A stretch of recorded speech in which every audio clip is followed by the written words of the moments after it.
রমনা পার্কের গাছের গোড়ায় বসছে ওরা জোড়ায় জোড়ায়, যাই না চিনা মানুষ না পশু এদের আচরণ চলা ফেরায়। রমনা পার্কের গাছের গোড়ায় বসছে ওরা জোড়ায় জোড়ায়, কথা কোন ঠিক কিনা? যাই না চিনা মানুষ না পশু এদের আচরণ চলা ফেরায়। রমনা পার্কের গাছের গোড়ায় বসছে ওরা জোড়ায় জোড়ায়, কথা বলেন ঠিক কিনা? শেষ কথা, কোন জামানায় পড়লাম রে ভাই, তারাই বেশি বুঝা যায়, আজকালকার ফুলা মাইয়া তালের মতো ফাঁকিয়া যায়, কথা কোন ঠিক কিনা? কথা কোন ঠিক কিনা? কোন জামানায় পড়লাম রে ভাই, তারাই বেশি বুঝা যায়, আজকালকার ফুলা মাইয়া তালের মতো ফাঁকিয়া যায়, কথা কোন ঠিক কিনা? 14ই ফেব্রুয়ারি এটাকে বলা হয় ভ্যালেন্টাইন ডে। বাবাজি আমার, এটাকে বলা হয়েছে বিশ্ব ভালোবাসা দিবস। আসলে বিশ্ব ভালোবাসা দিবস নয়, এটা হলো বিশ্ব বেহায়া দিবস, কথা বলেন ঠিক কিনা? একজন মুসলমানের সন্তান, একজন ইমানদারের সন্তান কোনোদিন বিশ্ব ভালোবাসা দিবস, একজন মুসলমানের সন্তান, একজন মুসলমানের মেয়ে, একজন মুসলমানের ছেলে কোনোদিন 14ই ফেব্রুয়ারি বিশ্ব ভালোবাসা দিবস পালন করতে পারে না, কথা বলেন ঠিক কিনা? বাবাজি আমার, 270 খ্রিস্টাব্দে 270 খ্রিস্টাব্দে একজন এরকম ভাবে ক্লডিয়ার নামে একজন লোক, সে অনেক যুদ্ধবাজ ছিল, যুদ্ধ করত তার এলাকার লোক এরকম যুদ্ধ করার জন্য, যুবকরা যখন যুদ্ধ করার জন্য যাইতে রাজি হয় না, তখন উনি আইন করলেন যে এলাকার মধ্যে কোনো বিবাহ শাদী করা যাবে না, বিবাহ শাদী চলবে না। এটার জন্য বিবাহ শাদীকে বন্ধ করে দেওয়া হয়। একজন খ্রিস্টান ধর্মের একজন গুরু বা পণ্ডিত, যার নাম ছিল এরকম ভাবে ভ্যালেন্টাইন ডে, ওই লোকটা এরকম ভাবে এই কথাটাকে ভঙ্গ করেছে, অর্থাৎ সে বিবাহ করার জন্য এই কথাটা এরকম ভাবে প্রেম করছে, এক মেয়ের সাথে এরকম ভাবে প্রেম করেছে, এক মেয়েকে ভালোবেসেছে। ওই রাজা, কলডিয়ার যে রাজা, ওই এরকম ভাবে ভ্যালেন্টাইন ডে ওই লোকটারে ধইরা জেলখানার ভিতরে বন্দি করে তাকে এরকম ভাবে ফাঁসি দিয়ে মেরে ফেলেছে। যেই দিন মেরে দুনিয়া থেকে তাকে বিদায় করে দেওয়া হয় 270 খ্রিস্টাব্দে, এরকম ভাবে 14ই ফেব্রুয়ারি এরকম ভাবে ওই খ্রিস্টান লোকটাকে দুনিয়া থেকে বিদায় করে দেওয়া হয়। ওই খ্রিস্টানের যারা অনুসারী আছে তারা এরকম ভাবে তাদের ধর্মযাজককে মেরে ফেলা হয়েছে।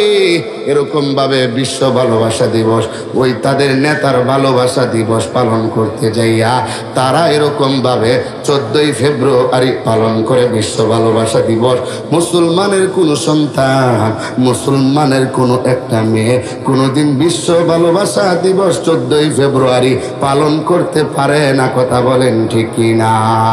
শহরে বাজারে দেখো নারীদের ঢল, পরদাবিহীন ওরা করে ঝলমল, অন্যকে তার দিকে আশেক বানায়, দেশটা আজি ধ্বংস নারীর বেপরদায়, সবার মুখে একই আওয়াজ হায় হায় হায়। ইবলিসের আগমন বাংলাদেশে, আগমন হয়েছে নারীর বেশে, দলে দলে নিয়া নারী মেলা মিলায়, পার্কে বসিয়া ওরা মেলা মিলায়, দেশটা আজি ধ্বংস নারীর বেপরদায়, কথা বলেন ঠিক কিনা? এই জন্য বাবাজি আমার, বিশ্ব ভালোবাসা দিবস 14ই ফেব্রুয়ারি মুসলমানের সন্তান, ইমানদারের সন্তান কোনোদিন এটা পালন করতে পারে না। কারণ মুসলমানের প্রতিনিয়ত আব্বারে ভালোবাসে, আম্মারে ভালোবাসে, বিবির সাথে ভালোবাসা, সন্তানের সাথে ভালোবাসা, এলাকার লোকের সাথে ভালোবাসা, ইমাম সাহেবরে মহব্বত করা, মুয়াজ্জিনরে মহব্বত করা। একটা মুসলমানের 24 ঘন্টা ভালোবাসা আছে না নাই? জোরে কোন। আল্লাহর নবীজি হাদিসের ভিতরে বলেন, আল্লাহর কোন বান্দা, আল্লাহর কোন বান্দি যদি আব্বা আম্মার দিকে যদি একবার শ্রদ্ধার নজরে, ভক্তির নজরে যদি একবার তাকায়, আব্বার দিকে একবার তাকাইলো, আম্মার দিকে একবার তাকাইলো। নবীজি বলেন আমার আল্লাহ তার আমল নামায় একটা কবুলিয়াত হজের সওয়াব লিপিবদ্ধ করে দিবেন। কন্যা সুবহানাল্লাহ। আল্লাহর নবীজিকে সাহাবায়ে কেরাম বলে আমরা যদি 100 বার আমরা আমাদের আব্বা আম্মার দিকে তাকাই, 100 বার কি আমাদের কিরকম ভাবে কবুলিয়াত হজের সওয়াব দান করা হবে? নবীজি বলে সাহাবীরা রে, 100 বার যদি তাকাও আমার আল্লাহ 100 কবুলিয়াত হজের সওয়াব দান করবে। কথা বলেন ঠিক কি না? খেদমতে মা দর পে দর কোন সুবহ শাম, তাকে বাসি দর্দ আলম নে কে নাম। খেদমতে মা দর পে দর কোন ইখতিয়ার, তাকে বাসি দর্দ আলম বখতিয়ার। আল্লাহ সুবহানাহু ওয়া তাআলা প্রথমে আল্লাহ পুরুষকে বললেন কুল্লিল মুমিনিনা ইয়াগুদ্দু মিন আবসারিহিম ওয়া ইয়াহফাযু ফুরুজাহুম। আল্লাহ বলে পয়গম্বর আপনি পুরুষদেরকে জানায় দেন তারা যেন তাদের দৃষ্টিকে নিচের দিকে রাখে এবং তারা যেন তাদের লজ্জাস্থানের হেফাজত করে। এরপরে আমার আল্লাহ তাআলা মহিলাদেরকে বলেন কুল্লিল মুমিনাতি ইয়াগুদ্দুনা ওয়া ইয়াহফাযনা ফুরুজাহুন্না। আল্লাহ পাক রব্বুল আলামিন বলেন ওগো নবীজি আপনি মুমিন নারীদেরকে জানায়া দেন তারা যেন তাদের দৃষ্টিকে নিচের দিকে রাখে এবং তারা যেন তাদের লজ্জাস্থানকে হেফাজত করে। বাবাজি আমার, আমরা দুনিয়া থেকে একদিন বিদায় হয়ে যাব, আমাদের সন্তানাদিগুলি যেন ভালো হয়, আমার মেয়েটা যাতে পর্দাওয়ালা হয়, আমার সন্তানরা যাতে ভালো হয়, এরকম ভাবে সন্তানকে মেয়েকে গড়া দরকার আছে না নাই? বিশ্ববিখ্যাত একজন আলেম, নামটা হইল আল্লামা তারেক জামিল। এত বড় বুজুর্গ, এত বড় আলেম, মুবাল্লিগে একজন দিন। বাবাজি আমার, এই বড় একজন আলেম এখনো বেঁচে আছেন। উনি এরকম ভাবে বলেছেন একজন নারী এরকম ভাবে 4টা পুরুষকে জাহান্নামে নিয়ে যাবে। জোরে বলতে হবে নাউজুবিল্লাহ। একজন নারী 4টা পুরুষকে জাহান্নামে নিয়ে যাবে। তারেক জামিল শব্দ আহমদ বরকাতুম বলেন একজন ওই নারীটা যখন জাহান্নামী হয়ে যাবে আল্লাহকে ডাক দেয়া বলবে আল্লাহ আমার আব্বা আমার পড়ালেখার খরচ দিত, আমার আব্বা সব কিছু করতো গো আল্লাহ, আমার আব্বা কোনোদিন আমারে পর্দার কথা বলে নাই, আমারে পর্দার আদেশ দেয় নাই, আমি পর্দা না করার কারণে আমি জাহান্নামে আসলাম। আমার আব্বারে জাহান্নামে দেন 1 নাম্বার। 2 নাম্বার হইল আব্বা যখন মারা যায় তখন ওই মেয়েটার দায়িত্ব পড়া যায় বড় ভাইয়ের কাছে। মেয়েটা ডাক দিয়ে বলবে আল্লাহ আমার বড় ভাইরে জাহান্নামে দেন। এরকম ভাবে বলবে আমার স্বামীরে জাহান্নাম দেন, আমার সন্তানদারে জাহান্নাম দেন। আল্লামা তারেক জামিল বলেন একজন জাহান্নামী নারী এরকম ভাবে বলবে আল্লাহ এই 4 দল পুরুষকে জাহান্নাম দেন। এই জন্য বাবাজি আমার আল্লাহ পাক রব্বুল আলামিন বলেছেন, পুরুষদেরকেও বলেছেন, নারীদেরকেও বলেছেন। এই জন্য মুমিন মুসলমানদের ভালোবাসা 24 ঘন্টা 24টা মুহূর্ত। এরকম ভাবে 14ই ফেব্রুয়ারি এটা বিশ্ব ভালোবাসা দিবস নয়, এটা হলো বিশ্ব বেহায়া দিবস। কথা কোন ঠিক কিনা? এই দিন হাজার হাজার নরনারী ধর্ষিত হবে, নরনারীদেরকে ধর্ষণ করা হবে, জিনা হবে। আমার আল্লাহ তাআলা কোরআনে কারীমের ভিতরে বলেন ওয়ালা তাকরাবুজ জিনা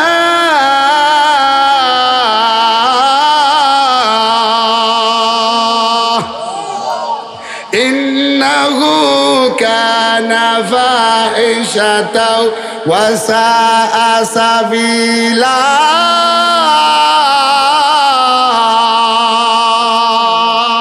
আল্লাহু আকবার।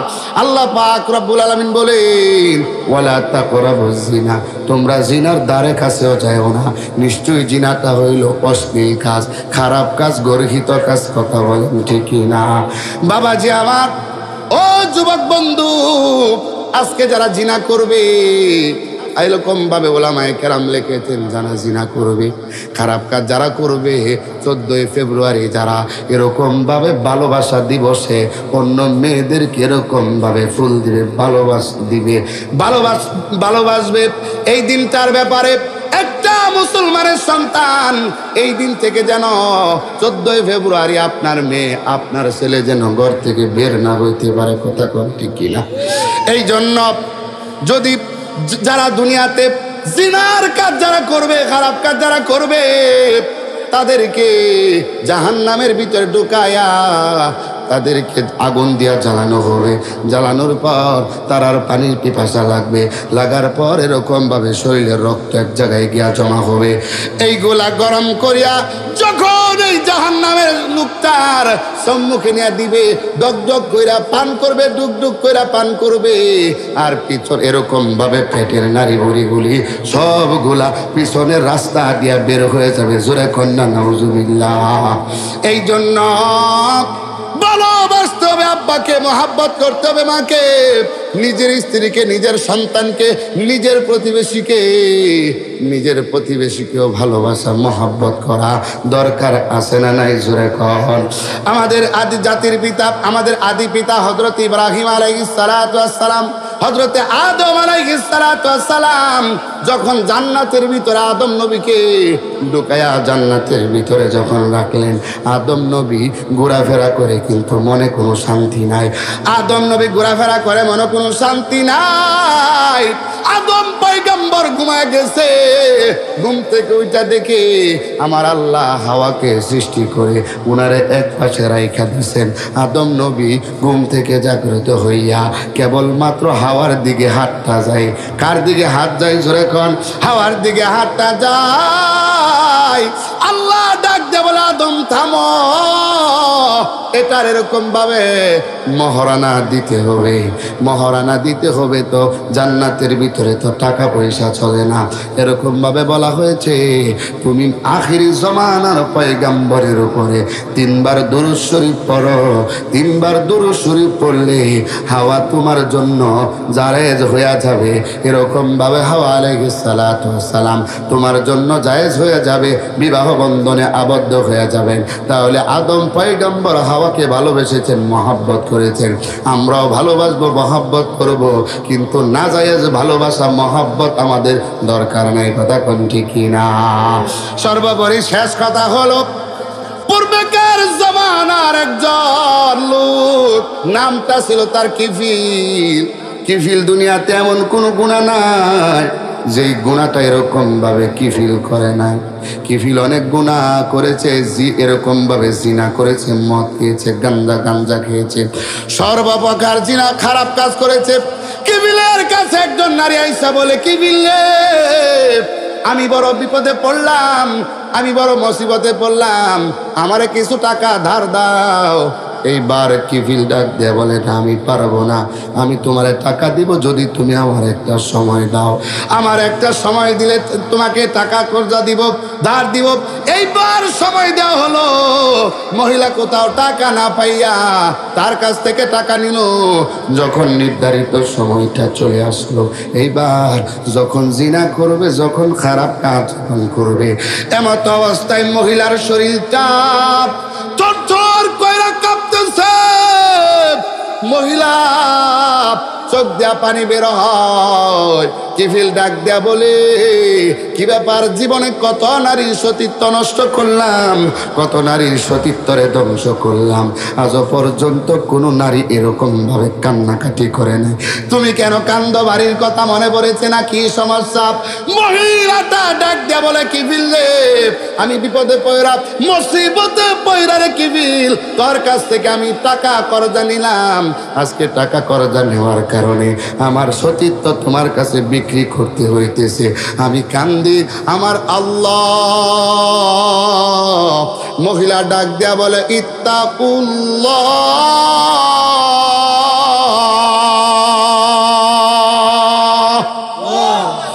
মহিলা ডাক দেয়া বলে, আমি আমার আল্লাহকে ভয় পাই। আমার আল্লাহ যে তাকায় রইছে, মইরা যাওয়ার পরে আমি আল্লাহর সামনে আমি কেমনে ভাবে মুখটা দেখাইব, আমি কেমনে ভাবে মুখটা দেখাইব। এই জন্য আমি এরকম ভাবে কান্না করি, আমি থরথর কইরা এরকম ভাবে কাঁপতেছি। এইবার কিফিল কি করলো? কিফিল ডাকতে বলে, তুমি যে আল্লাহর বান্দি, আমিও সেই আল্লাহর গোলাম, তুমি যে আল্লাহর বান্দি, আমি সেই আল্লাহর গোলাম। তুমি যদি ভয় পাইয়া আজকে এরকম ভাবে কান্না করতে পারো, তুমি যদি ভয় পাইয়া তোমার শরীরটা কাঁপতে পারে, কিবরিল ডাক দে বলে, যাও আমি তোমাকে ছেড়ে দিলাম, তুমি চলে যাও। আমিও তওবা করলাম, খালেস ভাবে তওবা আমি করলাম। এইবার কিফিল বাড়িতে চলে যায়। তওবা কবুল করার মালিককে জোরে কর আল্লাহ। ইয়া আইয়ুহাল্লাযীনা আমানু তুবু ইলাল্লাহি তাওবাতান নাসুহা।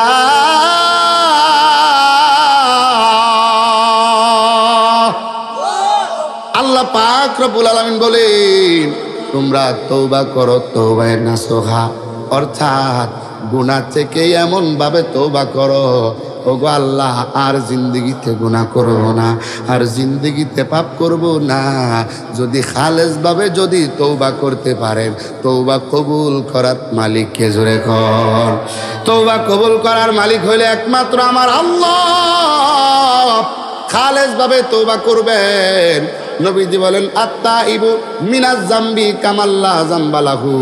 নবী বলেন, তওবাকারী ব্যক্তি এমন হয় যেরকম তার জিন্দগিতে কোনো গুনাহ করে নাই। জোরে কন্না সুবহানাল্লাহ। এরকম ভাবে তওবা করলে আমার আল্লাহ তার গুনাহকে ধুয়া মুইসা আমার আল্লাহ পরিষ্কার কইরা দেয়। বাজান আমার, ও যুবক ভাই, জীবনে বহুত গুনাহ করেছ, আল্লাহর কাছে ক্ষমা চাও, আল্লাহর কাছে মাফ চাও, গুনাহ মাফ করে দেওয়ার মালিককে আল্লাহ। পৃথিবী না জানুক আমি তো জানি, আমি কি পাপ করেছি হায়। আমার পাপের করলে বিচার, আমার পাপের করলে বিচার, বাঁচার আমার নাই উপায়। দয়াময় প্রভু মাফ করো আমায়, মাফ করো আমায়। পৃথিবী না জানুক আমি তো জানি, আমি কি পাপ করেছি হায়। আমার পাপের করলে বিচার, বাঁচার আমার নাই উপায়। দয়াময় প্রভু মাফ করো আমায়, মাফ করো আমায়। মাফ করার মালিককে জোরে কর, আর একটু জোরে কর, মাফ করার মালিককে। কিফিল এরকম ভাবে খালেস তওবা করে কিফিল বাড়িতে চইলা যায়। কিফিল কান্না করে, ওগো আল্লাহ, আপনি তো আমারে মাফ করার মালিক, আপনি যদি মাফ না করেন, আপনি যদি ক্ষমা না করেন, ওগো আল্লাহ, আপনি আমারে ক্ষমা কে করবে গো আল্লাহ। ফকির একবার থেকে ভিক্ষা করলে আরেক বাড়িতে চইলা যায়, বাড়িতে না পাইলে আরেক বাড়িতে চইলা যায়। আপনি তো আমার এক আল্লাহ, আপনি ছাড়া তো আমার আর কেউ নাই, আপনি আমারে মাফ করে দেন ওগো আল্লাহ, আপনি আমারে ক্ষমা করে দেন। এরকম ভাবে কিফিল যখন কান্না করলো, কিফিলের তওবা আমার আল্লাহ কবুল করে নিয়েছেন। রাতের বেলা কিফিল তো জানে না দুনিয়া থেকে বিদায় হয়ে যাবে। রাতের বেলা কিফিল বিদায় হয়ে গেল, দুনিয়া থেকে কিফিল বিদায়, মারা গেল।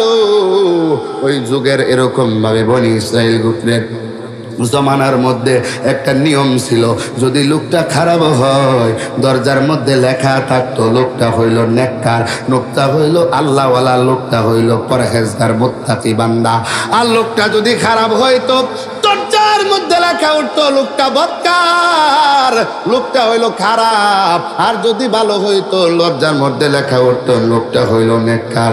এইবার এলাকার লোক সকলে বলে, চইলা যাও, আমরা গিয়া দেখে আসি খারাপ লোকটা মারা গেছে। তার দরজার মধ্যে গিয়া লেখা দেখি খারাপ লোকটা মারা গেছে। এলাকার সবাই চইলা যায়, যায়া দেখতেছেন কিফিলের দরজার মধ্যে লেখা দেখা যায় কিফিল কোনো খারাপ লোক নয়, কিফিল মাহফিল হইল আল্লাহওয়ালা পরহেজগার মুত্তাকি বান্দা, জোরে কোন সুবহানাল্লাহ। हर गोरी देने के तू तैयार है, जो न मांगे उससे तू बेजार है। हर तरफ से हो के हम खोरो तबाह, आपरे अब तेरे दर पर या एला, गरचे या रब हमसे रपा है बुरे, अब तो लेकिन आपरे दर पर तेरे। বিপদে পড়ে গেলে, মুসিবতে পড়ে গেলে চাইবো কার কাছে? জোরে বলেন, বলেন না কার কাছে? আল্লাহ সুবহানাহু ওয়া তাআলার কাছে চাইবো। আল্লাহ সুবহানাহু ওয়া তাআলা বিপদে পড়া, মুসিবতে পড়া যখন আল্লাহরে ডাক দিবেন, আল্লাহ তাআলা তখনই আপনার ডাকে সাড়া দিবে। কথা বলেন ঠিক কি না? বাদশা শাহজাহানের জমানায় বাদশা শাহজাহান অনেক ধনাঢ্যবান, এরকম ভাবে ওই জমানার একজন ফকির লোক অনেক ভিক্ষা করে। এলাকার লোক বলল, তুমি ভিক্ষা করতে করতে জীবন যাইব, কিন্তু তোমার ভিক্ষা শেষ হইব না। তুমি বাদশা শাহজাহানের কাছে যাও, শাহজাহানের কাছে যাইলে এমন ভাবে তোমারে দিবে, একবার দিলে তোমার কাজ হয়ে যাবে।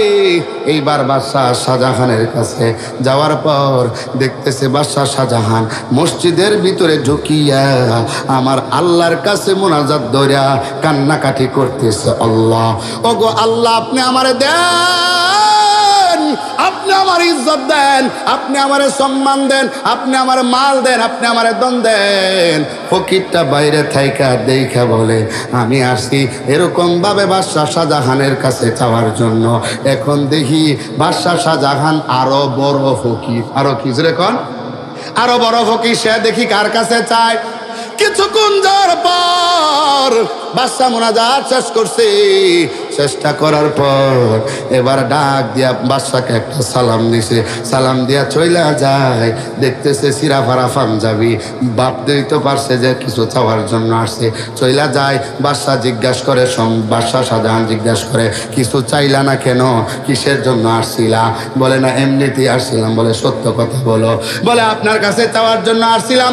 আমি চাওয়ার জন্য আইসা দেখি আপনি আরেকজনের কাছে চান। জোরে কোন আল্লাহু আকবার। এখন চিন্তা করলাম, আপনি যার কাছে চান আমি এক দুনিয়ার কোনো মানুষের কাছে চাইব না, আমিও একমাত্র উনার কাছে চাইব। কন্যা সুবহানাল্লাহ। কাদেরে কাত রতুদারি বর কামাল, আনতা রব্বি আনতা হাসবি জুল জালাল।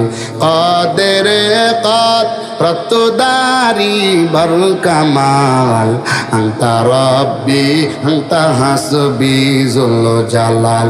নমি গোয়াম কে আজ দুনিয়া জুদাবাস, বহর কার কে বাসি বা খুদা।